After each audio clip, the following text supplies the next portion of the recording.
I want to thank you both for being here and joining us to talk about the opioid crisis that's going on in our country. And I know that you both are involved in a movement to end this crisis. So tell us about hashtag 2069 and how that began. The hashtag 2069 is really, it's the result of a lot of work by a small outreach committee at Trinity Episcopal Church in Wrentham for a long time, asking the question, how do we become more relevant in our community? Well, part of becoming relevant means becoming aware. Right. And we understood that. We earlier this year lost a member, a child of our parish, to substance abuse disorder and abuse. And although that stirred us, it didn't stir us enough to be motivated into awareness. So around, I would guess, it was June, maybe June, we invited Jim Derrick from the Safe Coalition to come and talk with us. Jim is also a child of our parish, childish at times, but you know, is also a child of the parish. Yes. And his insight and understanding is tremendously valuable to us at Trinity. So Jim came and shared what the Safe Coalition was doing, what some of the issues are around the opioid crisis, and spoke well, eloquently about its effect in our communities and our need to understand that. So Jim left the meeting, and I think it had inspired a lot of folks in the conversation. We talked for a while. What do we do? The idea of a yard sign came up. And of course, as we all know, you drive along, there are many delightful yard signs out there, and they're beautifully colored, and they have all kinds of information on them. But if you're going 45 miles an hour, if you're spending your time reading the yard sign, right, most people don't. You just pass by them and you don't really acknowledge it. You see painter, or, you know, recently, you don't get all of the information. So I thought, you can't put it, what are you going to put for information on a yard sign? How are you going to get people's attention? Well, first conversation was that we need a stark contrast. So let's go, if whatever we do, let's go with the colors, black and white. Got it, yeah. That's just going to stand right out.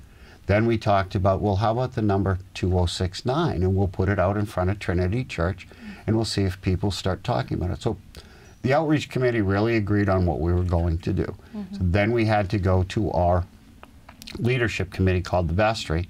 We brought the idea to the vestry because you want parish-wide support of what you're doing. Absolutely. Brought that there, and someone much younger than I suggested, we'll throw the hashtag in front and set up a Twitter site, and people can seek the answer on Twitter, but you've given them the question and a way to find the answer. You've made a suggestion and a journey that they can take. Going back to the sign, I know that obviously you have a hashtag in the beginning, and then 2069, which represents the number of people we've lost to this crisis in Massachusetts alone in 2016. So what would you say is the goal and the purpose of this design? What did you want to come out of this? Shock value, curiosity. So you wanted people to ask? Absolutely, absolutely, yes.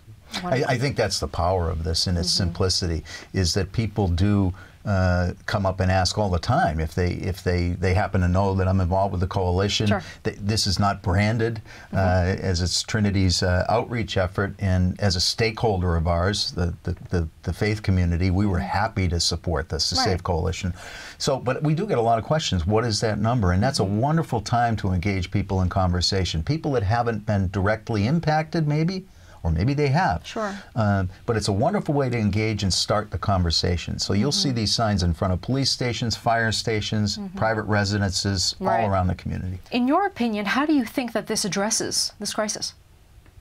Well, I think the major impact of this sign is that substance use disorder is a disease of isolation. And when people find themselves impacted, either by a family member or they themselves have this illness, the default is to go into isolation, to feel separate from the community, to feel shame. And as a result, people don't reach out for help. They suffer in silence. The beauty of this campaign, and one of the goals, is to allow people the voice to say, I need help. I recognize that the rest of the community is interested. I see all these signs up. Maybe I'm not as bad as I think I am. Maybe it's okay for me to speak up and ask for help. It's an open door to conversation. Now, I know that you have a rally coming up in October. So tell us a little bit about that. I know it's called No Shame, Erasing the Stigma. So tell us more about what people can expect. What people can expect, well, we don't know yet. Frankly, we've never put a rally together. Our initial hope was that we would gather perhaps 50 people from Wrentham on the Common on a Saturday to speak out as people, as residents of our town, to identify themselves as people concerned about this issue. Thanks to social media, thanks to Safe Coalition, thanks to all of our stakeholders and folks that are investing in this campaign, it looks like it's going to be bigger than anything we could ever have anticipated. But ultimately the purpose in the day is to first say that no matter who you are, how this epidemic has impacted you as a human being, and we know it has to an awful lot of people, is that you have to always remember that you are loved. You are not a separate, isolated community of people suffering in silence, and that you are loved, whether we know the experience or not in our personal lives, that we care for you. The second part of it is to respond to, I think, a very much under-discussed issue. Absolutely. Is the impact on first responders. There are first responders who day after day are going out and they're making saves, and they're not making saves. People are dying on a daily basis. People are, and it is fatiguing spiritually, emotionally, physically on our first responders. How do we connect with them to offer a network of support where there's this isolation in the police and fire community as well, because others don't understand what they do every day. Tell us what you do, tell us how it impacts you, but more importantly, tell me how, when you get in the car at the end of your shift and you go home, how you leave behind the experiences of that day as you walk into a household with children who are vulnerable to this disease in so many ways. How do you see your children? How do you respond to your children? I'm sure the day influences how they parent. Right. So we're saying to them, we don't know how to help you, but tell us how to be there for you.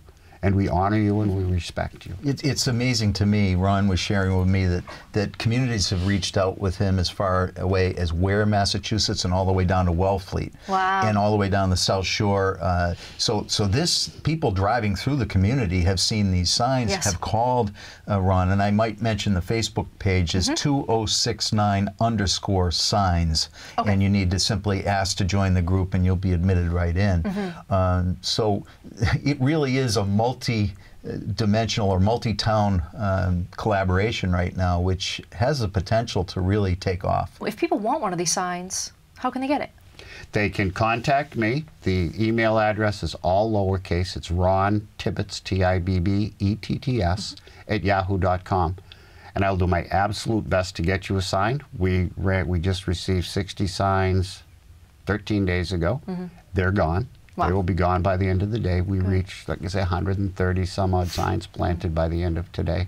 We have another order in, and it'll be here Monday or Tuesday, and we will do the best to get you a sign as quickly as possible. Thank you both for taking the time to discuss this sensitive but very, very important topic in the community and nationally too. And we look forward to seeing the progress, and I hope that this movement can really take off because, you know, as you can agree, I'm sure this is something that really needs to be talked about and addressed. Great, and we'll see you on the 28th. Awesome, thank you guys so much, I appreciate it. Thank you very much. If you're interested in getting a sign of your own, you can email Ron Tibbetts @yahoo.com or follow on their Facebook page, #2069_signs. Their rally, called No Shame Erasing the Stigma, is on October 28th at the Wrentham Town Common. We hope you will come out to support this deserving cause.